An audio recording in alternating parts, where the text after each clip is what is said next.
Hey, what's up? Andrew Kramer here, and welcome to another very exciting tutorial for our new plugin Element 3D. And we're going to be taking a look at animating inside of Element. So there's a lot of cool ways to animate, from the basics up to the advanced animation engine. So it's going to be a lot of fun, and hopefully you guys will understand how this plugin works, and we'll just take it project by project. So before we go on though, let me just give everyone who hasn't seen the plugin a quick overview of how it works, and then we'll dive right in. Let's take a look at how this plugin works. Basically, it's a particle array system that uses real 3D objects. So you can see I'm flying around real 3D geometry with textures, and I can move around the AE lighting, make some cool adjustments, and it's all done right inside of After Effects. Plus, it uses our fast OpenGL renderer that we custom built for this plugin. So you can see this is 720p. So the way it works is Element has its own scene setup. We've built our own custom interface. It allows you to import 3D models, OBJ, and Cinema 4D files. This is just a little preview that allows us to see what things look like. We can preview our models right inside of here. We can adjust our materials. So we have texture mapping, we have reflection, refraction mapping, we have an environment control here. And this is really nice for being able to change the look of the reflections and your scene. And we also have a preset material library that allows you to basically get started and just, apply materials to different objects. And you can, of course, go in and edit those settings as well. Go ahead and close out, cancel this. Now, let's talk about the basic array settings. So each group is made up of a particle replicator, a particle look, and the utility to allow you to copy, paste, and reset each group. So the particle look, we can control the size and rotation of the particles, etc., some random rotation as well. And then we have the particle replicator, which allows you to turn up the particle amount. You can also change the shape of the replicator. So in this case, we're just using a sphere. There's also some primitive shapes like this ring. Not to mention, you can use an actual 3D object as the array. So I can help maybe visualize that. If I were to go to the output here, change the polygon mode to point cloud, we can actually see what each vertex looks like. And so what would happen is particles would be emitted at each point. So kind of a cool thing. And this mode can actually be rendered. So you could do some really cool stuff with this point cloud mode. And while we're here, we can actually change this to wireframe mode. So you could do some really cool looking stuff. It's got the fog, so it's very interesting. You can set it to be a flat color. So if you don't want the wireframe to be shaded like this, you could do some really cool stuff. But this is already a very interesting look that you could build upon.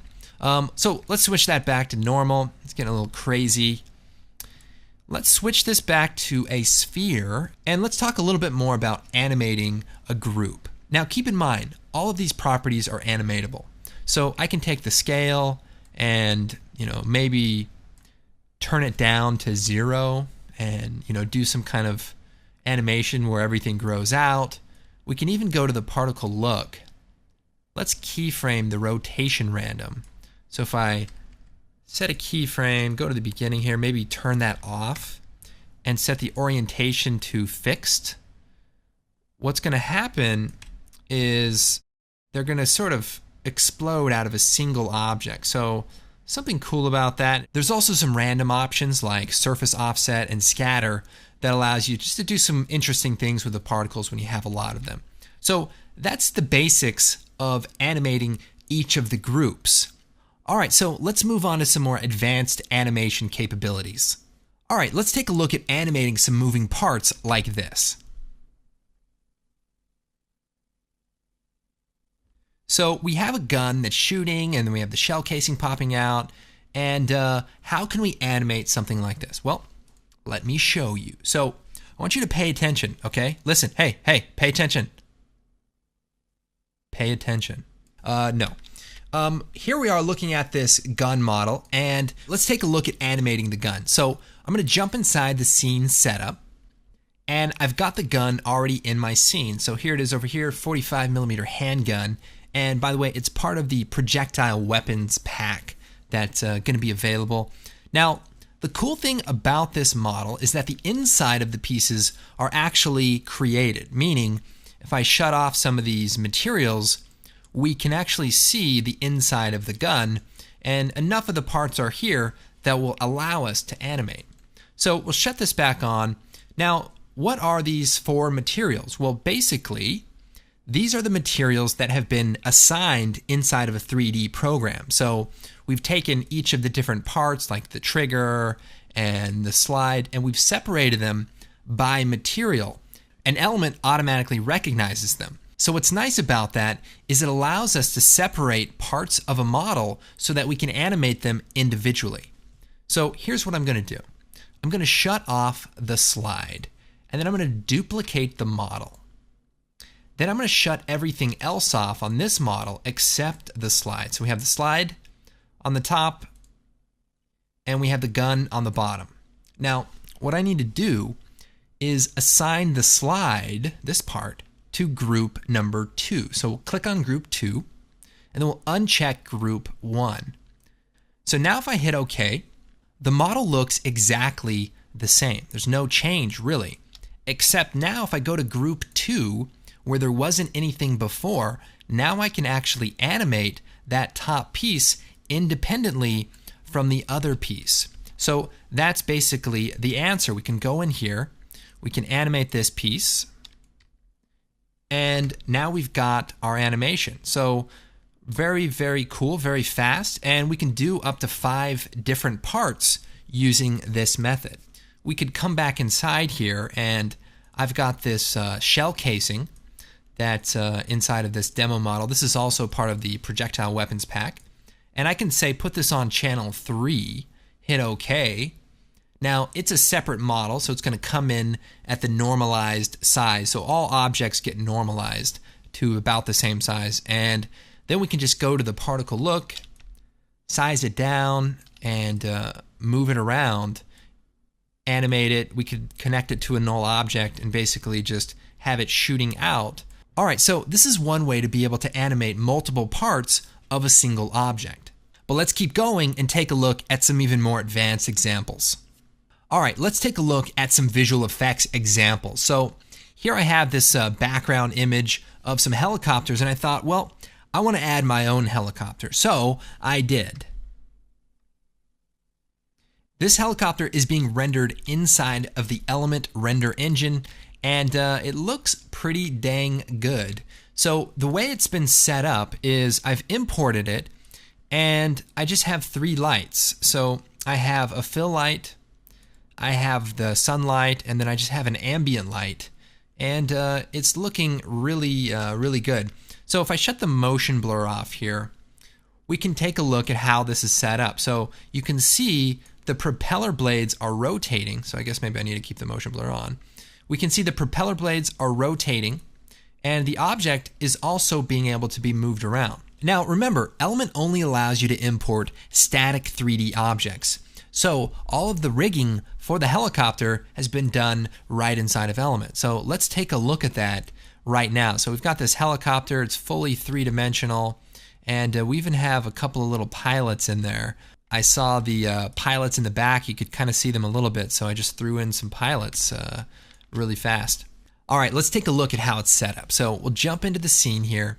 We've got this Black Hawk helicopter, and you'll see that it's 100,000 polygons, and it doesn't seem to slow down a bit. Now, keep in mind that this is a high-quality model, and a lot of work was put into this. But what this shows is that Element can handle this many polygons and some high-resolution textures. So it's definitely capable of doing some good-looking stuff. Now, this particular model is not assigned to any group. It just happens to be all together. What I've actually done is similar to the gun example, is I've taken it and broken it into parts. So the Black Hawk body is on group 1. The rear propeller is on group number 2, and the top is on group 3. And then there's just a pilot helmet that's on group 5, and I'll show you how that's set up as well. So I've basically broken each of the pieces up, and then using the different groups, let's see here, I've added some simple expressions to animate them over time. So little time times A here, I can just delete that really quick, and we can see this basically animates that, and this one animates the top rotor. So very cool, and it's all rigged, but it's also rotating around. So if we look at the gun example really quick, watch what happens when I try to rotate one of the groups. The pieces don't stay together. So how did we solve this? Well, we have a world transform. The world transform takes all of the groups and allows you to move them around however you want. So in this case, we can move all of the propeller animation, so it's perfectly animating, and we can move this whole thing around. We can animate it banking and rotating and diving into the ocean or whatever we want to do. It's fast, and it's a really simple system. Now, what's really cool about it is that, let's say on one of the groups we put a building that we wanted it to crash into. Well, we can do an exclude group. So we could say exclude group 5 that might have a building, and that way only the parts of the helicopter will actually move together. So really handy feature. I hope you guys like that one. Lastly, let's just take a look at the pilots here. So they're on group 5 here. So what I did is I just set the replicator to a 3D grid, and it's set to 2 people. So we could set it to 3 people, and now we've got 3 people in the cabin. Maybe we set it up to like 6 people. We've got 6 pilots in there, or 1 pilot and 5 co-pilots. Sounds like a plan. All right, we've got a little bit of time, so let's take a look at this watch example, and just disregard that horrible joke. This is a cool looking model, and this was rendered inside of Element. Now, I know what you're thinking. That's a really cool looking watch, but I'd really like to see inside of it.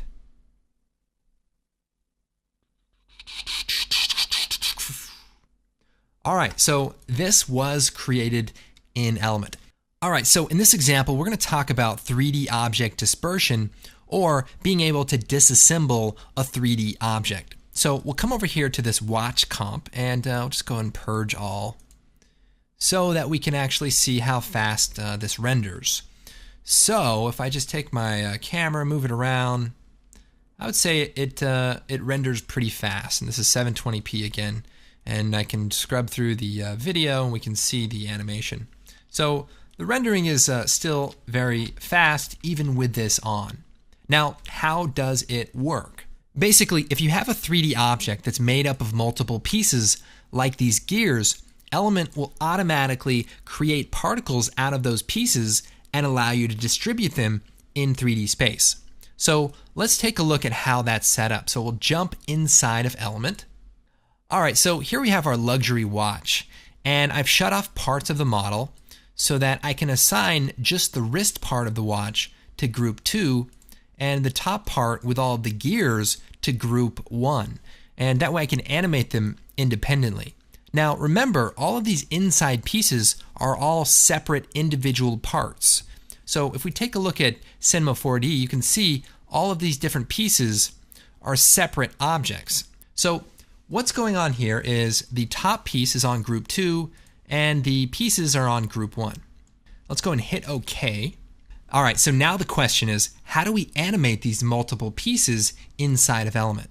Well, let me just delete the keyframes, and we can kind of start from scratch. So the top piece is here on group number 1. So what I'm going to do is go into the particle look, and there's a folder called multi-object. So this is probably one of my favorite features. So if we enable this, we have a bunch of independent settings specifically for the multi-object. So we can do things like scatter the pieces. We can turn up the random rotation. We can even do a random size on each of the pieces, which can be really cool. Now, in this case, we might do something similar to a scatter, but on a single axis. So I can, instead of scattering everywhere, we can scatter just on the y-axis. So that's kind of cool. Now, a scatter is like a random movement, but a displace is more of a spatial movement. So if we go to the displace XYZ and bring that up, we're going to go ahead and animate the Y amount. So if we turn that on and move forward a few seconds, and let's turn the displacement up. Now it's going out of the frame. We can go ahead and zoom out to see what that's looking like. And it's looking good. Now it's moving a little bit too much, so we need to move it back down, which is easy. We can just keyframe the position and just slide it back down.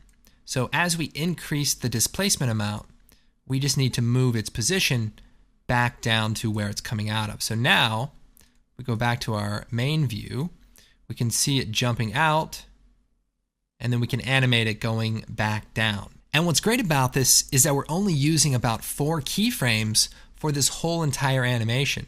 So this is great for visualizing things like, say you have an engine part or some product that needs to be broken up into pieces so you can see what's inside of it. This will work really well. All right, now we've done all this cool stuff and we haven't even got to the animation engine yet. So let's go and move on to that. But seriously, take a moment to think about everything that you could do. All right, the wait is finally over. Let's take a look at the animation engine. Now, I will tell you, it's not a physics simulator, but what it is an intelligent way to animate all of your particles. So let's take a look at a quick example here. All right, so what's happening here is the particles are animating from one group to another group. So the settings in group 1 are being interpolated into the settings of group 2, and that includes the material settings as well. So this has a lot of implications. What we can do is go into each one of these groups and make edits and changes, and it will update for the entire animation. So for example, I could go to group 1, maybe to the rotation, add some, say, random rotation, play this back, and there we have it. And maybe for group 2, I could turn the size random off and the surface offset off as well. Let's see, turn that up a little bit. And let's see what that looks like. Now, the coolest thing about this is that this entire system is being animated with 2 keyframes. So there's a percentage from 0 to 100%, and it's animating everything you see here. And the great thing is you still have full control over everything. So I can come in here and I can change the direction. So I can, move this around, and there we go, play the animation back. Not really waiting. The resolution's half. If I just solo this and go full screen, this is about how fast it renders. So it's still very, very fast, even though it's calculating all of that sort of interpolation. I have a little bit of a glow on it that's actually slowing it down the most. So we can move that around. We can also change the smoothness of the transition. So we can turn it up and make it a little bit softer, or we can turn it down and make it, really choppy. We can also turn up some randomness. So watch this. Turn up the randomness, and now it looks a little bit different. That's kind of cool. And then there's a bunch of other options like animation types, which we'll get into in a moment. And the best part of all, it's really easy to set up. All you have to do is go into your group, change the settings. So for example, let's do a ring and maybe turn the random rotation off. So check this out. You have a ring and it is animating into the other shape. So it doesn't really matter what shape it is, it'll just move into it. Here's another example of the animation engine being used in a little bit different way. We've got some light bulbs raising up and kind of a fun effect. And here's another slightly different one. So I've got this large box and I'm going to go into the scene setup. Now, the thing about this box is that it's pre-fractured. So Element doesn't do any fracturing, but you can do fracturing in 3D Max, Cinema 4D. You could do it in Blender for free. Just open your model up, run the script, export it, and bring it right back in. So check it out. If we go to the wireframe mode, we can see that the entire model is pre-fractured into all of these chunks. Now, usually you want your objects to be on one group, but in this case, I'm going to put it on group 1 and group 2 because I want to use the animation engine, so I'm going to hit OK. So if I jump into group 2 here and move the position around, we can see that we have two of the exact same objects on top of each other. Well, the way the animation engine works is that once it's enabled, it automatically hides one of the groups. So if we turn the animation amount on, move forward a few seconds, and turn it up to 100%, it's now interpolating between group 1 and group 2. So let's go up to group 2 and see what kind of effect we can make. Get ready for this. Turn on the multi-object. So now I have control over all of the individual pieces, and what I can do is scatter them around. So you can see it's starting to look like it's cracking across the surface. So right there, we've got some really cool possibilities. And we can come down now to the animation engine, play with the settings. So we can turn the smoothness down, and now we have a nice tight fracturing. We can maybe come up here and displace some of the pieces a bit. Create a really nice looking bit of destruction. We can even, let's say, watch this, we'll scatter it, rotate it, and let's move the position of the group, say, down. And so what we're going to see now is the pieces, if we smooth out the, we're going to see the pieces sort of falling down out of the frame, and we can even move that position down really far and almost cheat some type of gravity, some sort of wall that's crashing down or something like that. So we can see the pieces sort of breaking apart, which is really cool. But we can do something else. So let's turn the scatter amount down, and let's come down to the animation engine. And instead of doing a directional animation, so this is what's happening here, is the pieces are falling in sort of a directional pattern. But let's change it from directional to radial. And look what happens. Let me come up here. We've got ourselves almost like a destroying ground. And remember, this isn't physics. This is simply interpolation. But with a little bit of work and some clever animating, you could do some cool things like dragging this down to kind of fake a bit of gravity, even turning up the rotation random so that the ground really starts to crumble. It could look really, really cool. All right, so here's what that might look like with some motion blur. We can even change the radial direction to be inward. And so now the sides will start falling off first. All right, let's take a look at this example using another pre-fractured object. So in this case, we're using a pre-fractured sphere. Now I can show you what that looks like through the wireframe here. Basically just a bunch of pieces in here, and it's like higher density down here. Now it's animating between the dark ball and the green ball. So what we can do is go to group 2 and start playing around with the settings. So multi-object, we could turn the displacement amount up and make those pieces really break off a little bit more dramatically. We could even turn the size of the multi-object pieces down to 0, and it almost looks like the pieces are chipping away. Now I'm noticing a problem. I'm not seeing that bright green anymore, and I really like that. So how can I make my material blend a little bit sooner? Well, what we can do is go to the animation engine. Now there's not enough time to really get into this, but we have this time delay. And what we can do is take the material duration and change it from 100% to something like 40%. What that will do is make it so the material is done blending at 40% instead of 100%. So that way it happens faster. So we can move it over, and now look at this animation. Pieces breaking off. We can even slow this animation down. And again, this is all being animated with 2 keyframes. Maybe turn the motion blur on here. What I'm going to do is I want to turn up that displacement. I want to make these pieces really go flying.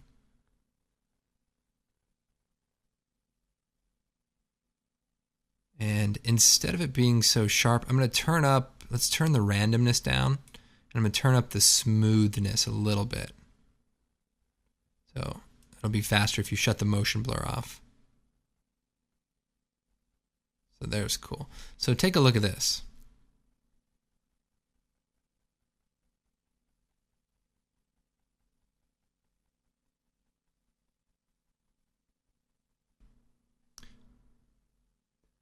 All right, well, this is pretty amazing. I'm not sure, there's much else to say after looking at this.